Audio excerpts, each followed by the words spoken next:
하나님 말씀 잠언 6장 20절에서 26절의 말씀입니다.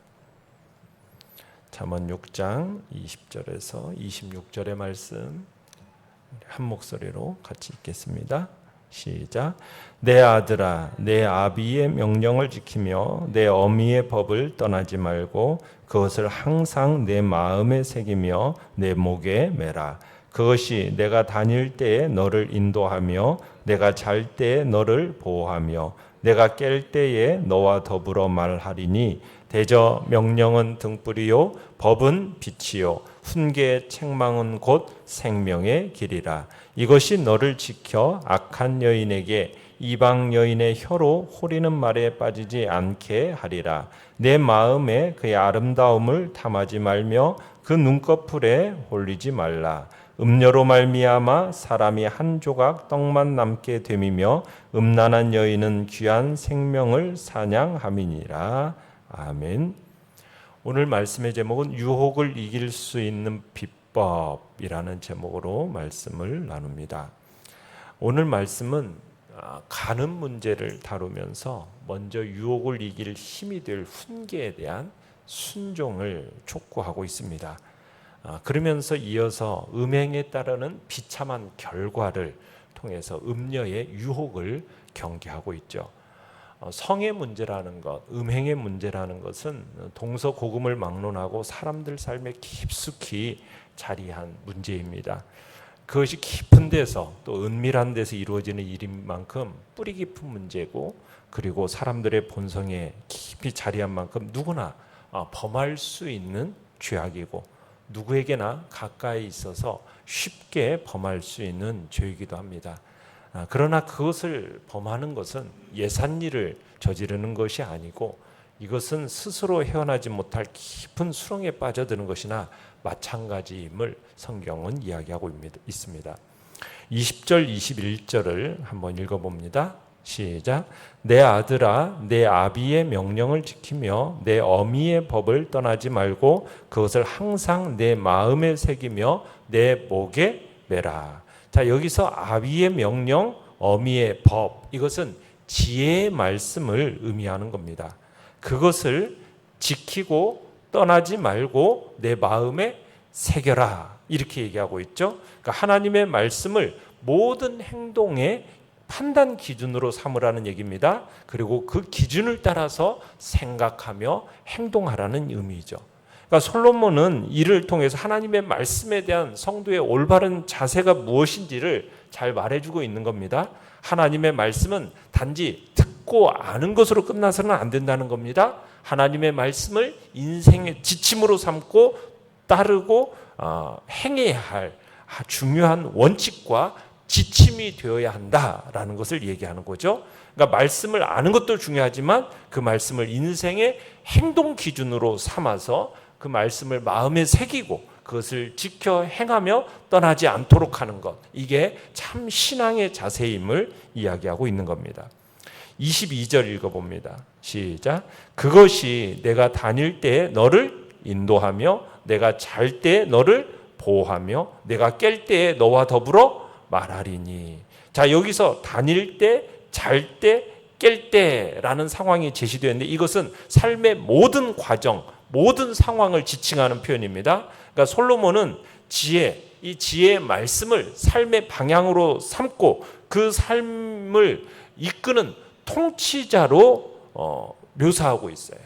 그리고 이 말씀을 삶을 평안함으로 이끌어주고 그리고 지켜주는 보호자로 이야기하고 있고요. 안위자로 얘기하고 있고, 그리고 인생과 더불어서 말하는, 조언하는 상담자요, 모사로서 하나님의 지혜의 말씀을 묘사하고 있는 것입니다. 그러니까 궁극적으로 솔로몬은 이걸 통해서 지혜의 말씀이 바로 온전한 삶, 평온한 삶, 더 나은 삶을 살도록 해준다는 겁니다. 그러니까 이 지혜의 말씀은 없어서는 안 될 필수 불가결한 것이라는 것을 지금 선명하게 드러내주고 있는 거죠. 내용 관찰 문제 1번입니다. 하나님의 말씀을 무엇에 비유하고 있습니까? 23절 읽어봅니다. 시작.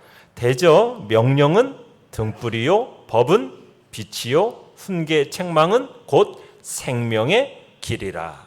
자, 명령과 법과 훈계 책망 이렇게 나오고 이게 지혜의 말씀을 의미하는 겁니다. 바로 지혜의 말씀을 통해서 유익을 얻게 되는 이유를 제시하고 있는데 그 첫 번째 이유는 뭐냐면 명령은 등불이라는 거죠. 등불. 두 번째는 법은 빛이라는 겁니다. 그러니까 솔로몬은 지금 하나님의 말씀을 어떻게 비유하고 있어요? 등불과 빛으로 비유하고 있죠. 그러니까 명령과 법을 등불과 빛에 빗대고 있는 겁니다. 이것은 사람의 삶이 구체적인 측면에서든 포괄적인 측면에서든 없어서는 안 될 필수 불가결한 요소라는 것을 나타내고 있는 겁니다.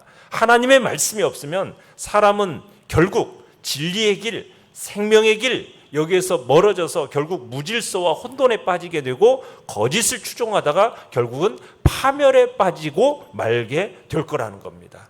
그래서 하나님의 말씀은 등불이고 빛이고 뭐다? 생명의 길이라는 겁니다.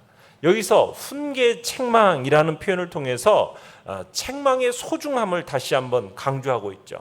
교훈을 받는 자로 하여금 복되고 풍성한 삶을 살 수 있도록 권면함에 있어서 인간은 누구나 할 것 없이 다 죄성을 지닌 존재라는 거예요. 그래서 이를 바로잡기 위해서는 훈계 책망이 필수적이라는 거죠. 이 훈계 책망을 듣는 자는 그 구체적인 삶의 자세나 태도가 축복이 되고 그 훈계와 책망을 베푸시는 하나님의 생명과 접붙임이 되는 활력이 있을 것을 얘기하고 있는 겁니다. 그래서 바로 하나님의 말씀은 등불이요 빛이요 그리고 생명의 길이라는 사실을 우리는 기억해야 되는 거죠. 자, 내용관찰 문제 2번입니다. 음녀가 유혹하는 방법은 무엇이며 유혹에 빠지면 어떻게 됩니까? 자, 먼저 24절을 같이 한번 읽어보겠습니다. 시작. 이것이 너를 지켜 악한 여인에게 이방 여인의 혀로 호리는 말에 빠지지 않게 하리라.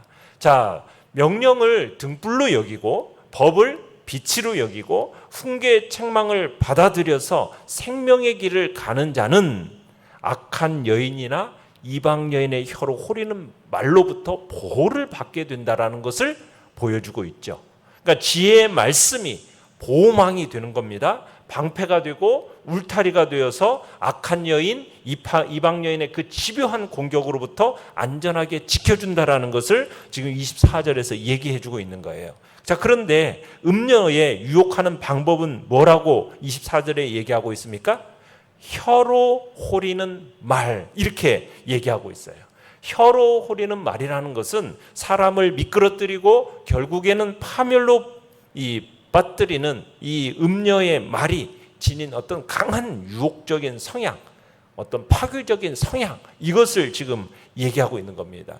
그러니까 어리석은 자들, 특히 이제 제어되지 못한 혈기로 이렇게 살아가는 청년들에게 있어서는 이것은 굉장히 치명적이라는 거죠. 그런데 이 지혜의 능력이 이런 유혹과 속임수로부터 지켜주고 보호해준다는 겁니다. 이 지혜의 말씀은 단순히 인간적인 지식이 아닙니다. 지혜의 말씀 속에 뭐가 있냐? 신적인 능력이 있기 때문에 그 지혜의 말씀이 그 유혹으로부터 지켜주고 보호해준다는 거죠. 자, 25절을 한번 읽어봅니다. 시작. 내 마음에 그의 아름다움을 탐하지 말며 그 눈꺼풀에 홀리지 말라. 자, 음녀의 유혹을 경계하고 있는데 먼저 마음에 아름다움을 탐하지 말라 이렇게 촉구하고 있습니다. 여기서 아름다움이나 눈꺼풀이라는 것은 혀로 호리는 악한 여인의 어떤 가장 외형적인 아름다움을 의미합니다. 그러니까 음행에 빠지게 하는 음녀들은 대부분이 아름다운 외모를 가지고 있고 매혹적인 육체를 가지고 있어요. 그래서 솔로몬은 바로 유혹하는 대상이 되는 이 아름다움을 탐하지 말라 이렇게 직설적으로 교훈하고 있는 거죠. 특별히 남자들은 시각에 민감합니다. 그래서 남자들의 마음을 누구보다도 잘 아는 이 음녀들은 일거에 사로잡아 홀리게 만들 만큼의 아름다운 자태를 뽐내면서 유혹의 추파를 던지는 거죠. 이런 여인들의 모습은 문남성들이 거절할 수 없도록 큰 유혹이 되는 것입니다. 그런 식으로 이제 유혹을 하는 거죠. 26절입니다. 시작. 음료로 말미암아 사람이 한 조각 떡만 남게 됨이며 음란한 여인은 귀한 생명을 사냥함이니라. 자, 그런 유형적인 모습만을 보고 그런 음료의 유혹에 빠지게 되면은 결국 뭐만 남게 된다고 얘기합니까? 한 조각 떡만 남게 된다. 그리고 목숨까지 위협당하는 처지에 놓이게 됨을 얘기하고 있습니다. 음료의 유혹에 빠져서 방탕한 생활을 한 결과가 뭔지를 보여주는 거죠. 여기서 한 조각의 떡이라는 것은 부스러기 같이 아주 작은 떡 조각을 가리키는 겁니다. 그러니까 음료에 빠진 자는 재물을 모두 탕진하게 되고 물질적으로 아주 빈곤하게 될 것을 가리키는 겁니다. 성적인 유혹에 빠질 경우에는 재산상의 손실을 넘어서서 생명의 위협까지 받게 된다는 거죠. 생명의 상실만이 아니라 거기에는 자아가 파괴되어지고 영혼의 멸망을 당하게 되는 겁니다. 그러니까 재산상의 손실, 육체적인 훼손, 그것과 비교할 수 없는 영혼의 파괴까지, 멸망까지 이르는 비극을 당하게 됨을 지금 유혹에 빠지게 되는 결과를 지금 성경은 얘기하고 있는 겁니다. 연구와 묵상 문제 3번입니다. 지혜자는 성적 유혹에서 벗어나는 방법으로 왜 말씀을 가까이 하는 것을 제시하고 있습니까? 자, 이런 음녀의 유혹, 사탄의 유혹을 능히 이길 힘은 어디를 통해서만 나올 수 있기 때문이겠어요? 말씀을 통해서만 나올 수 있기 때문입니다. 사람이 인간의 어떤 교훈으로 이것을 이겨낼 수가 없어요.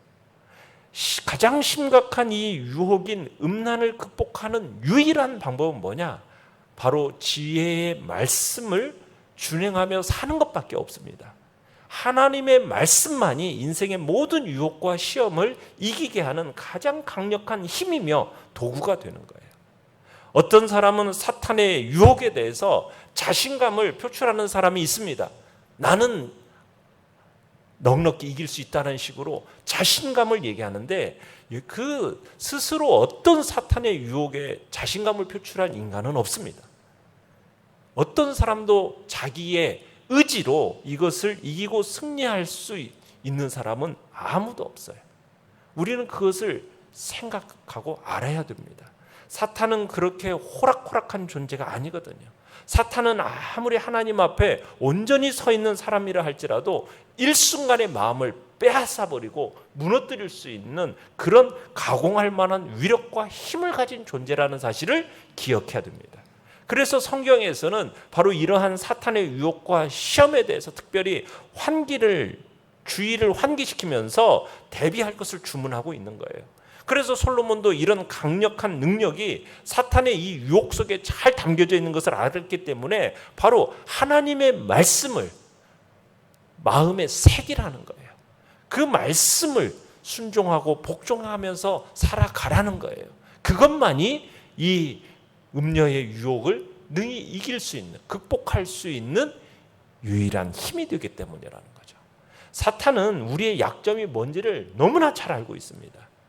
청년들의 가장 큰 약점, 그게 음란이라면 그것들을 유혹해서 쓰러뜨리려고 하는 것처럼 우리 각자에게 있어서도 가장 치명적인 약점이 뭔지를 알고 거기에 파고들어서 우리를 쓰러뜨리려고 하는 거죠. 아주 집요하면서도 아주 치명적인 힘을 가지고 우리에게 다가오는 그 사탄의 유혹, 무엇으로 우리가 이겨낼 수 있겠습니까? 오직 하나님의 말씀을 무장함으로써만 이겨낼 수 있는 겁니다. 그래서 예수님께서도 사단의 그 유혹을 무엇으로 무력화시키셨어요? 바로 하나님의 말씀, 기록되었으되라는 그 하나님의 말씀으로 사단의 모든 시험을 무력화시키셨던 거든. 그와 마찬가지로 우리의 안에 하나님의 말씀을 품고 그 말씀의 능력으로 무장하며 나아가는 자만이 최후의 승리자가 될 수 있음을 우리에게 가르쳐주고 있는 것입니다. 느낀 점 4번입니다. 성적 유혹에 빠졌을 때 벌어지는 그 처참한 결과를 보며 무엇을 느낍니까? 성적 유혹에 빠졌을 때 26절에 보는 것처럼 사람은 한 조각 떡만 낳게 된다. 경제적인 손실과 그리고 생명을 귀한 생명을 사냥한다고 얘기하고 있죠. 영혼과 생명의 파괴를 가져오는 무서운 범죄가 바로 성적인 유혹이라는 사실을 알고 음란의 죄가 틈타지 못하도록 우리는 해야 한다는 것이죠. 매끄러운 유혹의 말과 아름다움과 눈짓으로 덤비는 그 음녀의 시도에 다분히 의도적이고 계획적으로 사단은 우리에게 강력하게 공격하고 있음을 우리는 기억하면서 명확하게 해법으로 제시되고 있는 이 하나님의 말씀을 우리는 마음에 항상 새기고 목에 메고 다녀야 하겠다라는 겁니다. 그것만이 하나님의 말씀이 바로 우리의 인도자가 되어지고 잘 때는 우리의 보호자가 되고 일어날 때는 우리의 하루를 설계해 주는 조언자가 되어주어서 이 세상을 살아가는 동안 성적인 유혹을 비롯한 사탄의 모든 시험을 이길 수 있게 해준다는 사실을 우리는 기억해야 할 것입니다. 우리는 이런 유혹을 의식하고 더욱 그저 신경 쓰는 것, 거기에 신경 쓸 게 아니라 우리는 어디에다가 마음을 쏟아야 되는 겁니까? 바로 하나님의 말씀에 더욱 마음을 깊이 담고 그 말씀을 묵상하는 일에 힘써야 할 것입니다. 그것만이 죄의 유혹에 빠지지 않고 살아갈 수 있는 길임을 생각하면서 오늘도 하나님의 말씀을 마음속에 담아 매 순간 그 말씀을 묵상하며 살아가는 복된 자리에 우리 모두가 있기를 간절히 축원합니다. 결단과 적용 5번입니다. 음란의 죄가 틈타지 못하도록 말씀으로 변화되어야 할 내 모습은 무엇입니까? 유혹에 흔들리지 않도록 오늘 내가 주의해야 할 장소나 시간, 일은 무엇입니까? 우리가 이 음란으로 말미암아 벌어지는 그 처참한 결과를 항상 마음에 새기면서 오늘도 우리가 하나 피할 청년의 정욕은 피하고 오직 하나님의 말씀을 우리의 심령에 가득 담아 승리해야 하는 자리에 있기를 간절히 축원합니다. 오늘의 기도 같이 읽겠습니다. 시작. 오직 하나님의 말씀만을 내 심령에 가득 담아 사탄의 어떤 유혹에도 승리하게 하소서. 아멘. 말씀을 생각하면서 기도하시고 연약한 우리의 지체들을 위해서 기도해 주시고 오늘 수요 예배를 위해